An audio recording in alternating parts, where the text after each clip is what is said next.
Երեք հորաքույրները։ Շվեդական հեքիաթ։ Հնում ու Պլանդում եղել է մի թագավոր։ Նա ապրելիս է եղել իր թագուհու հետ։ Նրանք ունեցել են մինուճար մի որդի։ Իսկ հարևան թագավորությունում մեծանալիս է եղել մի արքայադուստր։ Ու Պլանդի արքայազնի հարսնացում։ Երեխաների հայրերը սրանց դեռ մանկուց նշանած են լինում։ Արքայազնը մեծանում ու դառնում է գեղեցիկ կտրիչ։ Արքայադուստրն էլ շատ հաճելի ու գեղեցիկ մի աղջիկ։ Միայն թե թագավորի աղջիկը չի սիրում ձեռագործանել ու մեկ էլ տանը նստել։ Ավելի շատ սիրում է խաղալ եւ ուրախանալ։ Իսկ ու Պլանդի թագուհին, արքայազնի մայրը, խիստ կին է լինում։ Տնարար եւ ամբողջ թագավորության մեջ առաջին ձեռագործ անող կինը։ Առավոտից իրիկուն մանում է գործում ու կարում։ Եվ ահա նա ուզում է իր նման հմուտ հարս ունենալ։ Պետք է սկզբում փորձել, թե ինչի է ընդունակ այդ արքայադուստրը, ասում է թագուհին ամուսնուն։ Ախր արքայազն ու արքայադուստրը այնպես սիրում են իրար, իսկ հավատարիմ սերը շատ ավելի թանկ է, քան թե այդ մանելն ու գործելը։ Դա լավ հիշիր իմ կին, ասում է թագավորը։ Դա ձեր խելքի բանը չէ, բարկանում է թագուհին։ Դա ձեզ համար պետքական գործ վճռել չէ։ Եվ ահա գեղեցկուհուն տանում են վերնասենյակ։ Թագուհին կես փուդ վուշի մալանչ է ուղարկում։ Պատվիրում է մալանչներից թել մանել։ Միայն թե մանվածքը հասցրու մինչև արշալույսի ծագելը, ասում է նրան թագուհին։ Իսկ եթե չկարողանաս, այդ դեպքում մոռացիր իմ որդուն։ Թագուհին գնում է, իսկ արքայադուստրը մնում է մենակ։ Նա շատ է տխրում։ Ինչքան էլ չարչարվի, կես փուդ վուշի մալանչը չի կարող մանել։ Քայլում է նա սենյակով մեկ ու գործը չի սկսում։ Միայն շարունակ արտասվում է ու դառն արցունք թափում։ Բայց հետո տեսնում է,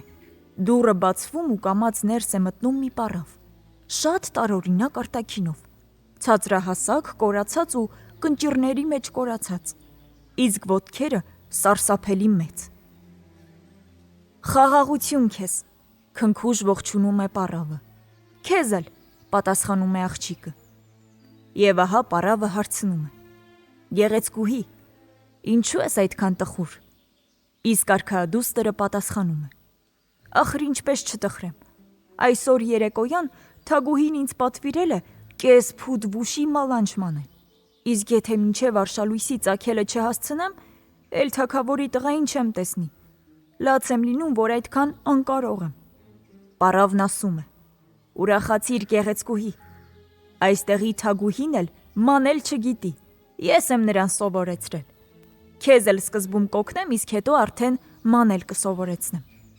Միայն թե կատարիր իմ մի ցանկությունը։ Արքայադուստրը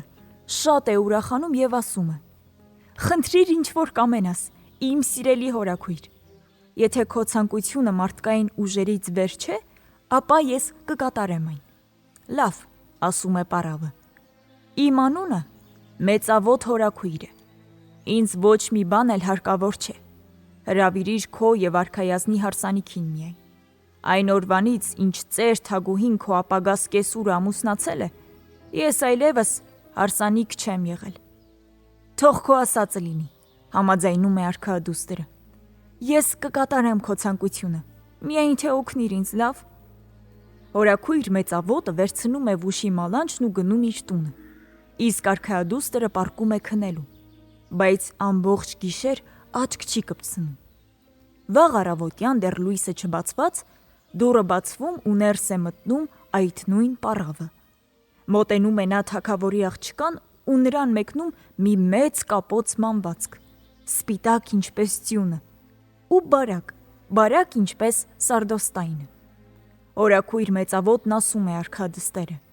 Տես, այսպիսի հրաշալի մանվածք ես մեկ էլ առիթ եմ ունեցել մանելու ու Պլանդի թագուհու համար, երբ նա պատրաստվում էր ամուսնանալ, եւ չեմ հիշում, թե դա երբ է եղել։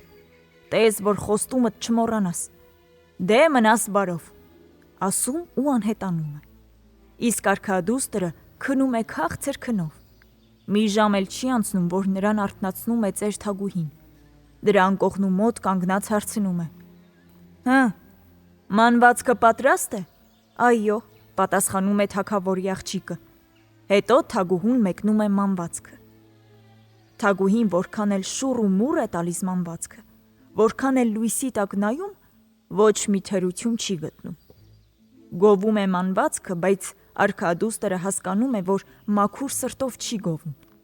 Դեռ մի օր էլ չանցած թագուհին որոշում է արքադստերը մի ուրիշ բանում փորձել։ Նա մանվածքի հետ վերնասենյակ է ուղարկում նաև գործող մի դասգահ եւ այլ սարքեր ու արքադստերը պատվիրում մանվածքից կտավ գործել։ Միայն թե կտավը պետք է պատրաստ լինի մինչև արևի ծագելը, ասում է թագուհին։ Իսկ եթե չկարողանաս,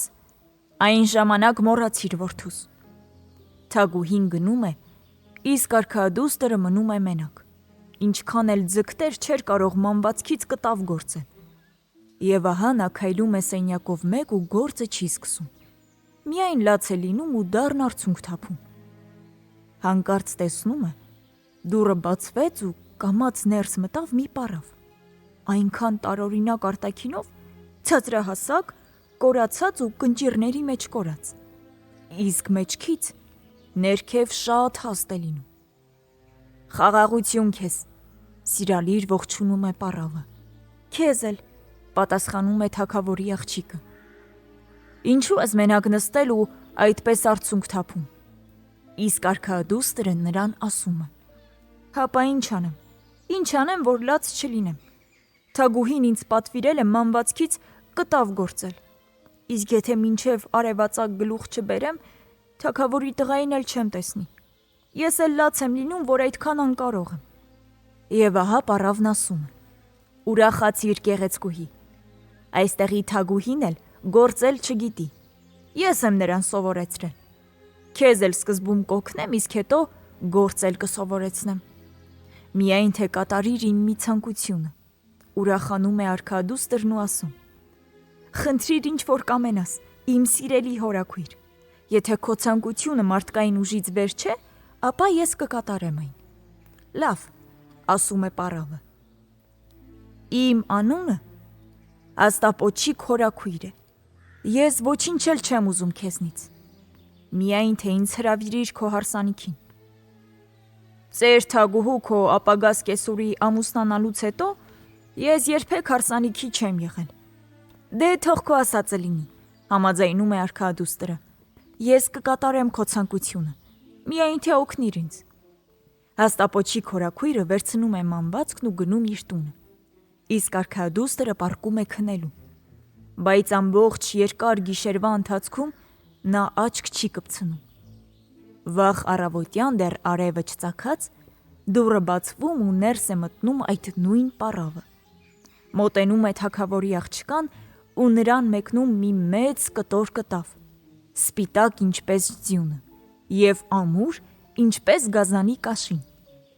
Հաստապոչիկ հորաքույրը արքադստերն ասում է. Նայիր, այսպիսի հրաշալի կտավ մեկ էլ առիթ եմ ունեցել գործելու ու պլանդի թագուհու համար, երբ նա պատրաստվում էր ամուսնանալ։ Ու չեմ էլ հիշում, թե դա երբ է եղել։ Տես հա չմոռանաս խոստումդ։ Դե մնաս բարով, ասում ու անհետանում է։ Իսկ արքադուստրը քնում է քաղցր քնով։ Մի ժամ էլ չի անցնում, մեկ էլ նրան արթնացնում է ծեր թագուհին։ Նրա անկողնու մոտ կանգնած հարցնում է. Հը, կտավը պատրաստ է։ Այո, պատրաստ է, ասում է թագավորի աղջիկը։ Հետո թագուհուն է մեկնում կտավը։ Որքան էլ թագուհին շուռումուռ է տալիս կտավը, որքան էլ լույսի դիմաց պահում ու նայում է, այդպես էլ ոչ մի թերություն չի գտնում։ Թագուհին գովում է ջուլհակուհուն, բայց արքադուստրը հասկանում է, որ այդ գովքը անկեղծ չէ։ Մի օր էլ չի անցնում, մեկ էլ թագուհին որոշում է մի ուրիշ բանում փորձել արքադստերը։ Նա վերնասենյակ է ուղարկում կտավն ու թելը, հետն էլ ասեղներ, ու պատվիրում այդ կտավից արքայազնի համար շապիկներ կարել։ Միայն թե շապիկները պետք է կարել մինչև լույսը բացվելը, ասում է թագուհին։ Իսկ եթե դու չկատարես այդ իմ պատվերը, այդ դեպքում մոռացիր որդուս։ Թագուհին կրկին գնում է, եւ արքադուստրը կրկին մնում մենակ։ Նորից տխրում է արքադուստրը։ Ինչքան էլ ուզենար, նա չէր կարող կտավից շապիկներ կարել։ Քայլում է սենյակով մեկ ու գործը չի սկսում։ Միայն անընդհատ լաց է լինում ու դառն արցունքներ թափում։ Մեկ էլ հանկարծ տեսնում է, որ դուռը կրկին կամաց բացվում է, ու ներս է մտնում մի պառավ, այնքան տարօրինակ արտաքինով, ցածրահասակ, կորացած խորշոմերես, իսկ պառավի ձեռքերը շատ երկար են լինում, հատկապես բութ մատը։ «Խաղաղություն քեզ», սիրալիր ողջունում է պառավը։ «Քեզ էլ», պատասխանում է թագավորի աղջիկը։ Եվ ահա պառավը հարցնում է. «Ինչու ես մենակ նստել ու այդպես դառն արցունք թափում»։ «Հապա ինչ անեմ, որ լաց չլինեմ։ Թագուհին պատվիրել է, որ ես կտավից շապիկներ կարեմ։ Իսկ եթե մինչև լուսաբաց գլուխ չաբերեմ, ես իմ նշանածին չպիտի տեսնեմ։ Եվ ես լաց եմ լինում, որ այդքան անկարող եմ»։ Եվ ահա պառավն ասում է. «Ուրախացիր, գեղեցկուհի, այստեղի թագուհին էլ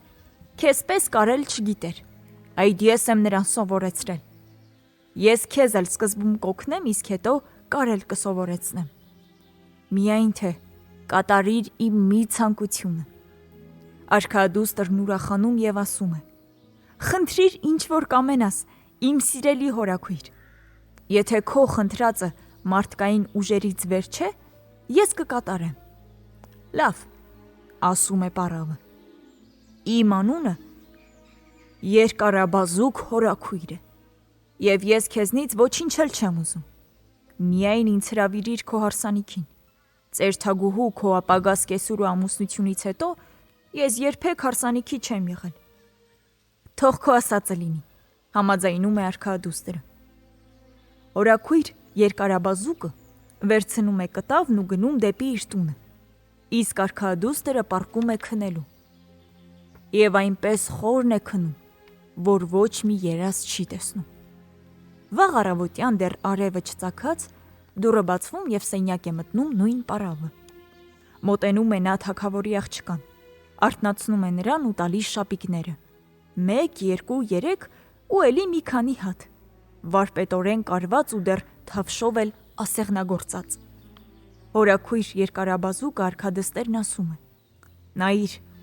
այսպիսի շապիկներ ես մեկ էլ առիթ եմ ունեցել կարելու ու Պլանդի թագուհու համար, երբ նա պատրաստվում էր ամուսնանալ, ու չեմ էլ հիշում, թե դա երբ է եղել։ Այնպես որ տես հա, չմոռանաս խոստումդ։ Դե, մնաս բարով», ասում եւ անհետանում է։ Իսկ դռների մոտ արդեն կանգնած էր թագուհին։ «Հը, շապիկները պատրաստ են»։ «Այո», պատասխանում է թագավորի աղջիկը։ Հետո թագուհուն մեկնում է հրաշալի կարվածքը։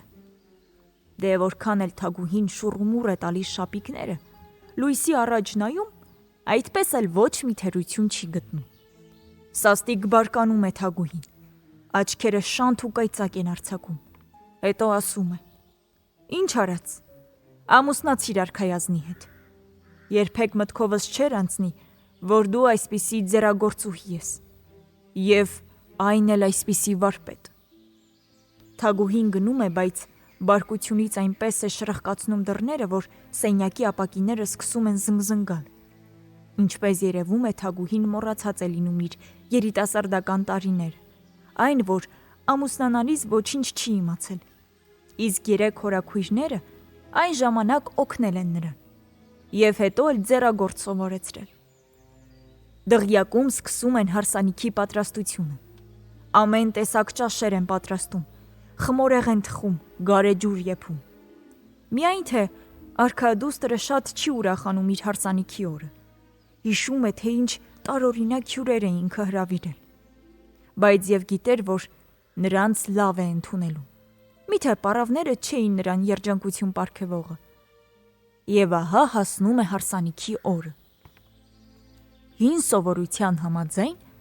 ուրախ ու երջանիկ հարսանիք են անում, իսկ հարսնացուն շարունակ շուրջն է նայում,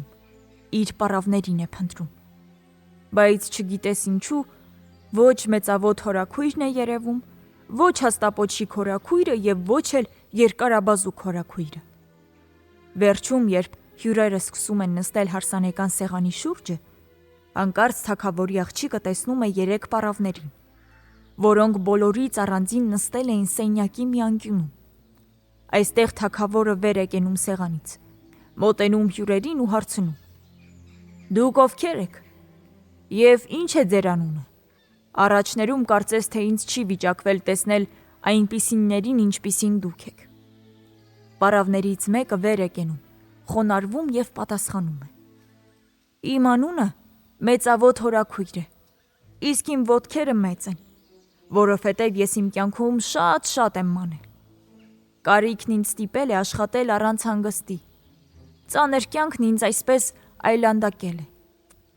«Ահա թե ինչ», ասում է թագավորը, «ուրեմն իմ հարցը չափավոր կմանի»։ Նա կարիք չունի մի կտոր հացի համար մեջքը ծռել։ Հետո դառնում է մյուս պառավի կողմն ու հարցնում. «Իսկ դու, քո անունը ինչ է»։ Վեր է կենում մյուս պառավը, խոնարհվում և պատասխանում է. «Իմ անունը Հաստապոչիկ հորաքույր է, իսկ իմ ետևը մեծ է, որովհետև ես իմ կյանքում շատ եմ գործել։ Կարիքն ինձ ստիպել է առանց հանգստի աշխատել, դաժան կյանքն ինձ այսպես այլանդակել է»։ «Ահա թե ինչ», ասում է թագավորը, «ուրեմն իմ հարցը պետք է չափավոր գործի»։ Նա ստիպված չի լինի մի կտոր հացի համար իր մեջքը ծռել։ Հետո շրջվում է 3-րդ պառավի կողմն ու հարցնում. «Իսկ դու, քո անունը ինչ է»։ 3-րդ պառավը վեր է կենում, խոնարհվում և ասում. «Իմ անունը Երկարաբազուկ հորաքույր է, իսկ իմ ձեռքերը երկար են, հատկապես ցուցամատս,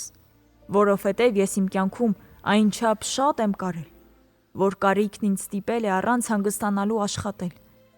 և այսպես դաժան կյանքն ինձ այլանդակել է»։ «Ահա թե ինչ», ասում է թագավորը, «ուրեմն իմ հարցը պետք է չափավոր կարի»։ Նա ստիպված չի լինի մի կտոր հացի համար իր մեջքը ծռել։ Այսպես հարսանիքն ավարտվում է, և հորաքույրները գնում են իրենց տները։ Ոչ ոք չի տեսնում, թե ինչպես են նրանք անհետանում։ Արքայազնն իր երիտասարդ կնոջ հետ ապրում է գոհ ու երջանիկ, և տանն էլ ամեն ինչ հաշտ ու խաղաղ է լինում։ Իսկ հետագայում երիտասարդ թագուհին դառնում է այնպիսի ձեռագործուհի, ինչպիսին որ ծեր թագուհին էր։ Ասում են, որ իբր այն պառավները հետո էլ եկել են երիտասարդ թագուհու մոտ և նրան սովորեցրել ամեն տեսակ ձեռագործ, ու նա դարձել է լավ տնտեսուհի։ Ու թեև թագուհին աշխատում է ջանասիրությամբ, բայց և չափավոր, աշխատանքը նրա համար միշտ ուրախություն է եղել, և նա մինչև խոր ծերություն մնում է վայելչակազմ և գեղեցիկ։